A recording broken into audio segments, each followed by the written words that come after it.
আলাইকুম। Hello everyone, কেমন আছেন সবাই? আজকে একটি দুঃখের সংবাদ আপনাদেরকে জানাবো। সেটি হলো ইটালির ফালেরমো শহর থেকে 3জন মানুষকে ইটালিয়ান পুলিশ বাংলাদেশে পাঠিয়ে দিয়েছে।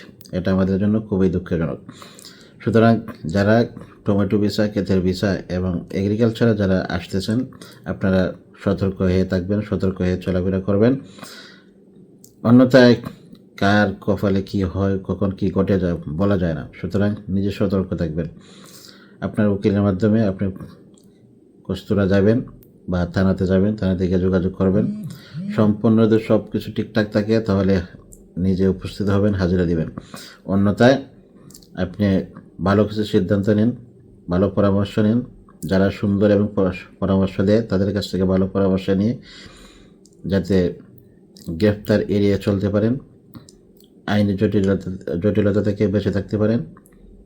যারা ভালো আইন বিশেষজ্ঞ তাদের পরামর্শ নিয়ে এগিয়ে যাবেন, এই প্রত্যাশা রাখি।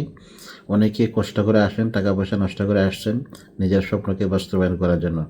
যদি এখানে এসে ফেসে যান, আবার এখান থেকে বেগ যেতে হয়, দেশে চলে যেতে হয়, এটা দুঃখজনক। সুতরাং এই ধরনের সচেতনমূলক ভিডিও দেশে এবং প্রবাসে সবাই জানতে এবং দেখতে আমার এই চ্যানেলের সাথে যুক্ত থাকবেন।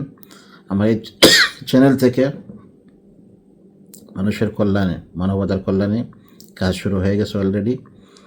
ইনশাল্লাহ যুক্ত থাকবেন, সব কিছু খবর ইনশাল্লাহ পাবেন, আর এখান থেকে ভালো কিছু পাবেন, এই আশাটুকু আমি দিতে পারি আপনাদেরকে। ভালো থাকবেন, দেখা হচ্ছে পরবর্তীতে ইনশাল্লাহ। আসসালামু আলাইকুম রহমতুল্লাহি ওয়া বারাকাতুহু।